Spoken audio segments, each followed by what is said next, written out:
Tegas Menteri Belia dan Sukan Hana Hio barisan pemain warisan yang mewakili pasukan kebangsaan. Jumlah pemain warisan dalam skuad bola sepak Harimau Malaya tidak seharusnya dijadikan isu dan perdebatan. Berkenaan dengan pemain warisan Malaysia. Okey, baru-baru ni tibanya waktu lagu Negaraku dimainkan.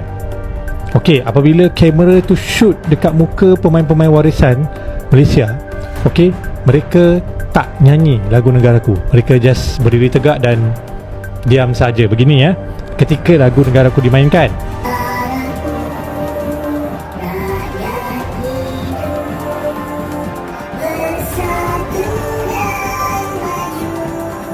Orang Malaysia dan kebanyakannya daripada luar lah, Vietnam, dan juga bukan Vietnam je guys, kita di Malaysia juga dikecam oleh netizen.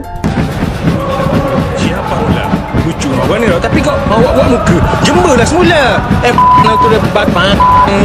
Oh Allah. Aku kali dia memang air tu sungguh pun. Bulan-bulan puasa ni tengok bola jadi keberdosa bola.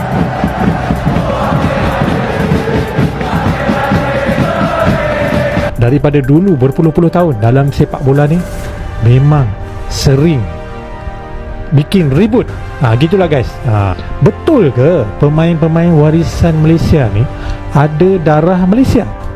Ataupun kerajaan Malaysia ni bayar beli pemain daripada luar? Sebab itulah mereka tak tahu nyanyi lagu Negaraku.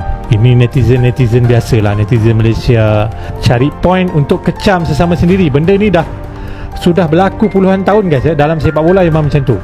Okey, kalau kita fikir-fikir balik, kalau tak ada pergaduhan, maksud aku pergaduhan dalam medsos lah ya, tak seru guys. Betul tak? Dia jadi tak seronok. Tapi kita tak boleh ambil pemain yang tak ada jiwa nak main untuk negara. Buat apa jadi organisasi? Baik ambil player-player lokal je tau kalau macam ni. Yang perform lagi daripada dia pun ada. Bukan marah, cakap. Ini daripada FIFA, bukan daripada kerajaan sekian ke, kerajaan langit ke, kerajaan bawah tanah ke, bukan kerajaan dekat mana-mana. Ini datang daripada FIFA. 5 pemain ini tak boleh bermain Malaysia, tak berdarah Malaysia, tak ada talian dengan Malaysia. Kalau tak puas hati, boleh jumpa FIFA lagi.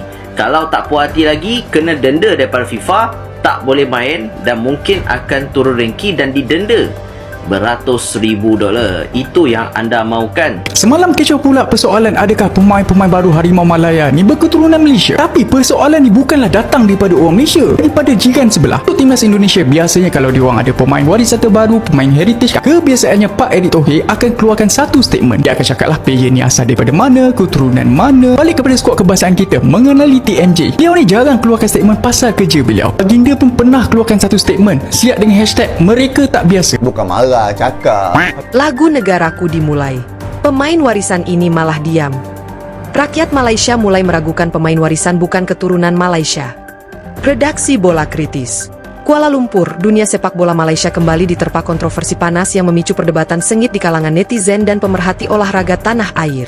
Insiden mengejutkan terjadi dalam laga persahabatan antara timnas Malaysia melawan salah satu klub Asia Tengah, ketika salah seorang pemain warisan yang baru saja dinaturalisasi tertangkap kamera tidak ikut menyanyikan lagu kebangsaan, Negaraku, saat prosesi pembukaan pertandingan berlangsung. Reaksi diam sang pemain di tengah gemuruh lagu kebangsaan memicu kemarahan, kekecewaan, dan serangkaian pertanyaan tentang keaslian identitas nasional pemain-pemain warisan yang kini membanjiri skuad Harimau Malaya. Cuplikan viral yang membuat netizen geram. Klip berdurasi 15 detik itu dengan cepat menyebar di media sosial, menunjukkan jajaran pemain timnas Malaysia berdiri tegak menyanyikan Negaraku. Namun satu pemain berdiri dengan mulut tertutup, tanpa ekspresi, seolah tidak tahu lirik lagu kebangsaan negaranya sendiri. Pemain tersebut adalah salah satu dari 5 pemain warisan yang didatangkan untuk memperkuat skuad nasional dalam upaya mengangkat performa yang belakangan ini menurun.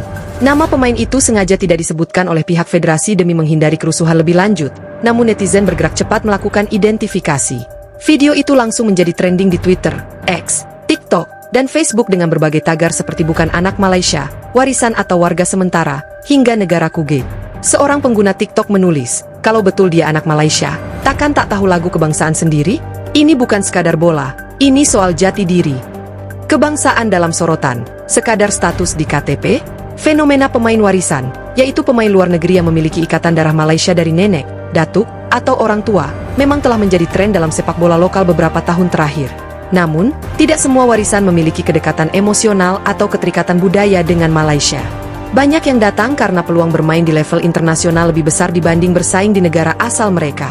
Kalau pemain itu hanya sekadar pegang paspor Malaysia tanpa paham budaya, nilai, dan sejarah negara ini, apakah dia benar-benar layak memakai lambang Harimau Malaya di dadanya? Ungkap seorang jurnalis olahraga senior, Datuk Rahmat Idris. Pertanyaan itu mencuat tidak hanya dari jurnalis, tetapi juga dari mantan pemain nasional seperti Khalid Jamlus, yang menilai bahwa pemain warisan harus melalui proses pemahaman budaya dan pelatihan karakter sebelum diberi kehormatan mengenakan seragam kebangsaan. FAM dituding abaikan proses asimilasi budaya. Federasi Sepak Bola Malaysia, FAM, segera mengeluarkan pernyataan singkat, menyatakan bahwa insiden tersebut bukan disengaja dan terjadi karena kendala bahasa serta adaptasi pemain baru. Namun pernyataan itu dianggap meremehkan oleh banyak pihak. Bagaimana bisa seorang yang mewakili negara tidak diajarkan lagu kebangsaan lebih dulu? Ini kelalaian FAM, ujar Presiden Asosiasi Penyokong Bola Malaysia, ASBEM, Encik Firdaus Mizan. Menurut Firdaus, FAM terlalu terburu-buru dalam proses naturalisasi, hanya mengejar performa tanpa mempertimbangkan kesiapan moral dan nasionalisme para pemain tersebut. Bahkan beberapa anggota parlemen seperti YB Syed Imran dari fraksi Belia dan Sukan ikut angkat bicara dalam sesi Dewan Rakyat. Jangan sampai kita mengorbankan identiti bangsa hanya demi mengejar skor pertandingan. Reaksi penyokong Harimau Malaya, kami terasa dipermainkan. Dukungan fanatik dari penyokong Harimau Malaya merupakan tulang punggung sepak bola nasional. Namun dalam kasus ini, justru mereka yang merasa paling dikhianati. Ribuan komentar di media sosial menunjukkan rasa kecewa yang mendalam, bahkan sebagian menyerukan boikot. Seorang penyokong senior, Syahrul Amin, yang rutin mengikuti tim nasional ke berbagai negara, mengatakan, "Saya datang dari Johor ke Kuala Lumpur hanya untuk tengok mereka main. Tapi bila nampak pemain itu diam waktu, negaraku, dinyanyikan, saya rasa seperti dihina." Lebih lanjut, kelompok fanatik seperti Ultras Malaya mulai mempertanyakan niat FAM dalam membawa pemain-pemain warisan. Mereka mendesak agar proses seleksi naturalisasi tidak hanya berdasarkan silsilah darah, tetapi juga melalui uji loyalitas terhadap negara. Pakarnya berkata, ini lebih dalam dari sekadar lagu. Menurut pakar sosiologi Sukan, Profesor Dr. Nur Azmi dari Universiti Kebangsaan Malaysia, insiden ini mencerminkan persoalan identitas dan nasionalisme dalam olahraga modern. Bukan semua pemain diaspora memiliki roh Malaysia. Tanpa pendidikan budaya yang cukup, mereka mungkin tidak merasakan keterikatan emosional yang sama seperti pemain tempatan. Ia juga mengingatkan bahwa hal seperti ini bisa merusak semangat tim dan membelah pendapat publik. Sepak bola bukan hanya soal menang, tapi tentang menyatukan rakyat. Kalau pemainnya tak bisa jadi lambang penyatuan itu, maka kita sudah gagal dari awal, tambah Profesor Azmi. Tekanan kepada FAM, audit proses naturalisasi. Setelah insiden ini viral, banyak pihak menyerukan agar FAM diaudit secara menyeluruh, terutama dalam hal proses verifikasi latar belakang pemain warisan. Terdapat kekhawatiran bahwa proses ini hanya bersifat administratif tanpa validasi kultural yang mendalam.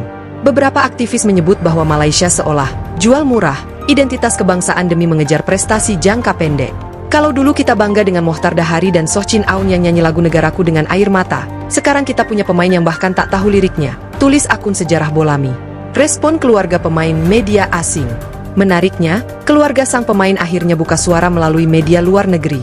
Dalam wawancara dengan media asal Belanda, ayah sang pemain menyatakan, "Anak saya baru sebulan tinggal di Malaysia. Ia masih belajar budaya dan bahasa, mohon beri dia waktu." Namun pernyataan ini malah memperburuk keadaan di mata publik Malaysia. Netizen bertanya, kalau masih belajar, kenapa sudah disuruh wakili negara? Beberapa media asing pun ikut menyoroti insiden ini, menyebut Malaysia terlalu terburu-buru dalam proses naturalisasi. Portal olahraga Vietnam, The Thao 24H, bahkan menyindir, apakah Malaysia sedang bangun tim nasional atau sekadar koleksi paspor asing? FIFA AFC diminta pantau naturalisasi Malaysia. Akibat gelombang ketidakpercayaan yang meningkat, beberapa kelompok masyarakat mulai mendesak agar FIFA dan AFC turun tangan memantau proses naturalisasi di Malaysia. Mereka khawatir jika hal ini berlanjut tanpa regulasi ketat, akan membuka ruang kecurangan dan manipulasi administratif. Tidak hanya soal lagu kebangsaan, tetapi juga keabsahan dokumen, keterikatan darah, dan niat asli dari pemain-pemain warisan yang kini menghuni skuad Harimau Malaya. Kemana arah timnas Malaysia? Pertanyaan terbesar yang kini membayangi, kemana arah timnas Malaysia akan dibawa? Apakah naturalisasi tetap menjadi solusi jangka panjang, atau justru menjadi bom waktu yang bisa meledak bila tak diatur dengan benar? Pemerhati sepak bola nasional mengingatkan bahwa solusi jangka panjang tetap ada pada pembinaan akar rumput, pelatihan jangka panjang, dan penguatan infrastruktur lokal. Jangan hanya berbangga kalau bisa cetak gol di laga persahabatan, tapi gagal membentuk tim yang dihormati dan dipercaya rakyatnya sendiri, kata mantan pelatih nasional, Bojan Hodak.